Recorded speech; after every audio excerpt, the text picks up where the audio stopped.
شیطان نے جناب آدم علیہ السلام کو کس طرح بہکایا؟ حضرت آدم علیہ السلام نے جن کلمات کے ذریعے اللہ کی بارگاہ میں توبہ کی وہ کیا تھے، اور توبہ کرنے کا طریقہ کس سے حاصل کرنا چاہیے؟ آئیے جانتے ہیں ان سوالوں کے جوابات کے بارے میں ہمارے آج کے اس ایپیسوڈ میں۔ بسم اللہ الرحمن الرحیم۔ محترم ناظرین، السلام علیکم۔ سبیل قرآن کے اس تفسیری پروگرام میں پھر آپ کو ایک بار خوش آمدید کہتے ہیں۔ آج آپ کے سامنے سورہ بقرہ کی آیت نمبر 36 اور 37 کی تفسیر لے کر حاضر ہوئے ہیں۔ تو آئیے سب سے پہلے اس سورہ کی آیت نمبر 36 کی تلاوت کو اس کے ترجمے کے ساتھ سنتے ہیں۔ کتاب انزلناه الیک مبارک لیدبروا آیاته ولیتذکر اولو الالباب۔ بسم اللہ الرحمن الرحیم۔ فأزلهما الشيطان عنها فأخرجهما مما كانا فيه وقلنا اهبطوا بعضكم لبعض عدو ولكم في الأرض مستقر ومتاع إلى حين۔ پس شیطان نے آدم علیہ السلام اور ان کی بیوی کو پھسلا دیا، اور جس بہشت میں وہ رہتے تھے انہیں وہاں سے نکال دیا گیا، اور اس وقت ہم نے ان سے کہا سب کے سب زمین کی طرف چلے جاؤ، اس حال میں کہ تم میں سے کچھ دوسروں کے دشمن ہوں گے۔ زمین ایک مدت معین کے لیے تمہاری قرارگاہ اور فائدہ اٹھانے کا ایک ذریعہ ہوگی۔ تلاوت اور ترجمے کو سن لینے کے بعد اب آئی آیت نمبر 36 کے نکات کو بھی غور سے سن لیتے ہیں۔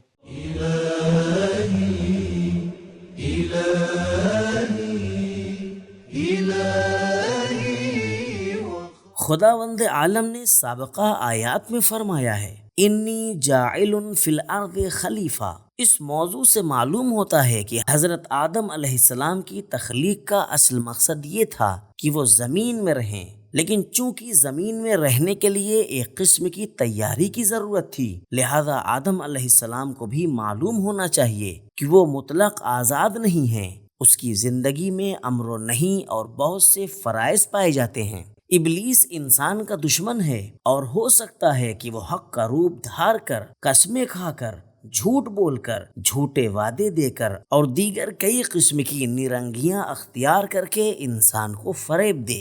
شیطان کی اطاعت انسان کی تباہی کا سبب ہے، توبہ تلافی کا سبب ہے۔ امام رضا علیہ السلام فرماتے ہیں آدم علیہ السلام کی یہ لغزش ان کے مقام نبوت تک پہنچنے سے پہلے سرزد ہوئی، اور یہ کوئی اتنی بڑی لغزش بھی نہیں تھی جو قابل معافی نہ ہو۔ نور الثقلین جلد نمبر 1 صفحہ نمبر 50۔ شیطان نے ورغلانے اور لغزش میں ڈالنے کے لیے ہر طرح کی نفسیاتی اور تبلیغاتی حربے آزمائے۔ از آن جملے جناب آدم علیہ السلام و جناب حوا سلام اللہ علیہا کے لیے قسم کھائی، قاسمہما، سورہ اعراف آیت نمبر 21۔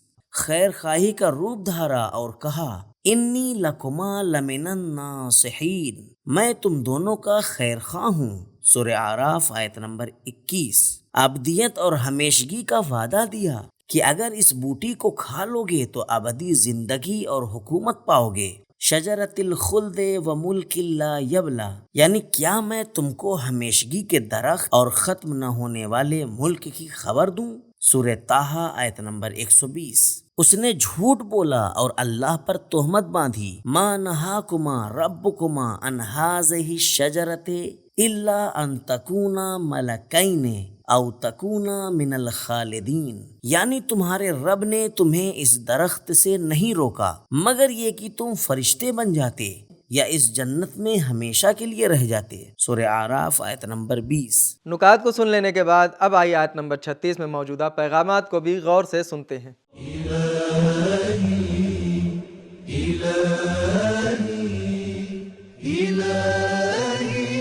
نمبر 1، شیطان کا خطرہ بزرگوں کے لیے بھی ہے، وہ جناب آدم و حوا کے پیچھے بھی گیا۔ نمبر 2، شیطان نسل انسانی کا دیرینہ دشمن ہے، کیونکہ وہ پہلے دن سے ہمارے ماں باپ کے پیچھے پڑ گیا تھا۔ نمبر 3، انسان بذات خود جائز الخطا اور وسوسوں کا شکار ہونے والا ہے۔ نمبر 4، ہر انسان میں بہشت جانے کی استعداد اور لیاقت موجود ہے، لیکن وہ خلاف ورزیوں کا ارتکاب کر کے ناکامی سے دوچار ہو جاتا ہے۔ نمبر 5، اللہ تعالیٰ کی نافرمانی اور ابلیس کے وسوسوں اور ان کے تلخ نتائج سے عبرت حاصل کریں۔ شیطان کے جھانسے میں آ جانا برابر ہے خدا کے عطا کردہ بلند مقامات سے دور ہونے اور وہاں سے محروم ہو جانے کے۔ نمبر 6، دنیا کی زندگی وقتی ہے۔ اب آئیے سورہ بقرہ کی آیت نمبر 37 کی تلاوت اور اس کے ترجمے کو غور سے سنتے ہیں۔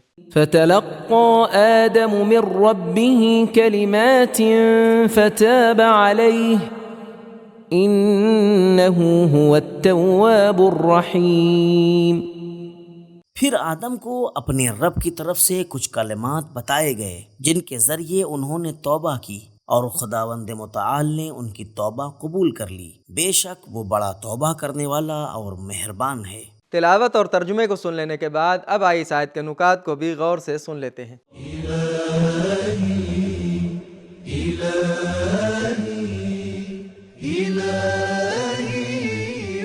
حضرت آدم علیہ السلام نے ممنوعہ درخت سے کچھ چکھ لیا اور وہاں کی نعمتوں اور آسائشوں سے محروم ہو گئے تو اپنی غلطی کی طرف متوجہ ہوئے۔ اسی ندامت اور پشیمانی کی حالت میں ان کو خداوند کریم کی طرف سے کچھ کلمات بتائے گئے اور انہوں نے ان کلمات کے ذریعے توبہ کی۔ توبہ کا معنی ہے واپسی۔ اگر توبہ کی نسبت خداوند کریم کی طرف ہو تو اس کا معنی ہوگا خلاف ورزی کرنے والے اور پشیمان بندے کی طرف اس کے لطف و کرم کی واپسی بازگشت ہو التواب، اور اگر اس کے بندے کی طرف نسبت دیں تو پھر اس کا معنی ہوگا خطا کار انسان کی اپنے رب کی طرف واپسی۔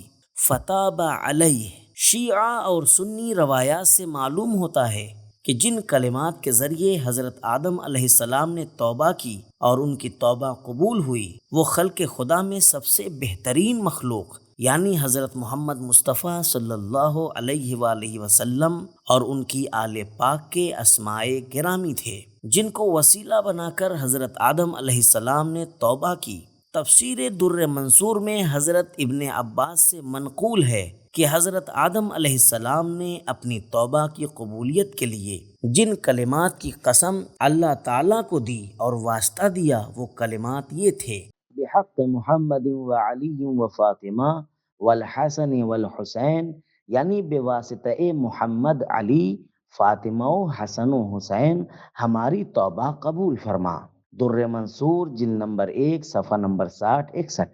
البتہ بعض مفسرین کا نظریہ ہے کہ وہ کلمات وہی ہیں جو سورہ اعراف میں مذکور ہیں: ربنا ظلمنا انفسنا وَإِن لَّمْ تَغْفِرْ لَنَا وَتَرْحَمْنَا لَنَكُونَنَّ مِنَ الْخَاسِرِينَ۔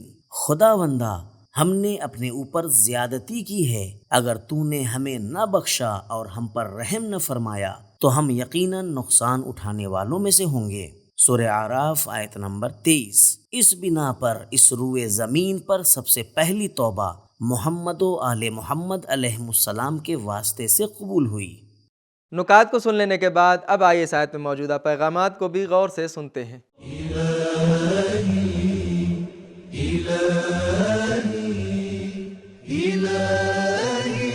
پیغام نمبر 1، جس طرح توبہ کی توفیق خدا کی طرف سے ہوتی ہے اسی طرح توبہ کا راستہ بھی خدا کی طرف سے حاصل کرنا چاہیے۔ نمبر 2، توبہ کا قبول کرنا اور اس کی راہ دینا خدائی تربیت اور ربوبیت کی شان ہے۔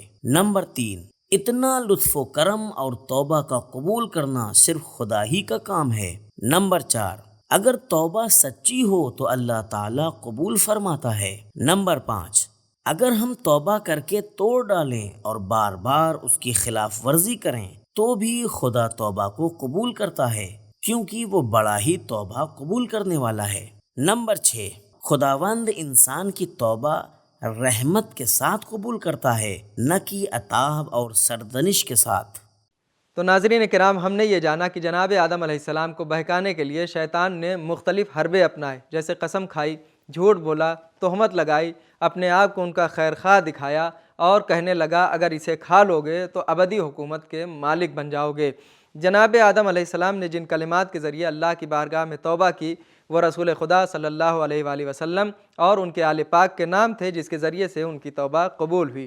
توبہ کی توفیق کے ساتھ ساتھ توبہ کا راستہ اور طریقہ بھی اللہ سے سیکھنا چاہیے۔ یہ تھے ہمارے سوالوں کے جوابات. ملتے ہیں اگلے ایپیسوڈ میں، تب تک کے لیے خدا حافظ. سبیل قرآن، قرآنی سماج کی پہچان.